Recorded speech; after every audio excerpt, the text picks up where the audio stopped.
আজকে আমি কৃষ্ণ হব তুই হবি রাধা, ও আজকে আমি কৃষ্ণ হব তুই হবি রাধা, আমার দিলে রাধা। ভাই হুজুর কিছু বলবে? আসসালামু আলাইকুম ওয়া রাহমাতুল্লাহ। আপনারা গান শুনবেন, এতে কোনো বাধা নাই।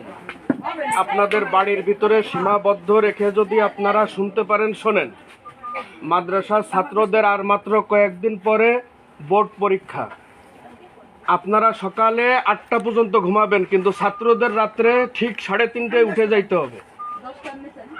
আমি বলতেছি না যে এগুলো যাবে না করা, আপনাদের যেটা ভালো মনে হয় আপনারা করবেন, কিন্তু আরেকজনের সমস্যা হয় এরকম কিছু করেন না। হাত জোড় করে বলি, এই বিটের কারণে কোরআন শরীফগুলো এইভাবে করতেছে। যেটা ভালো হয় এটা করেন, আমরা বলতেছি না যে এগুলো করেন না, কিন্তু আপনারা সীমাবদ্ধ রেখে করেন।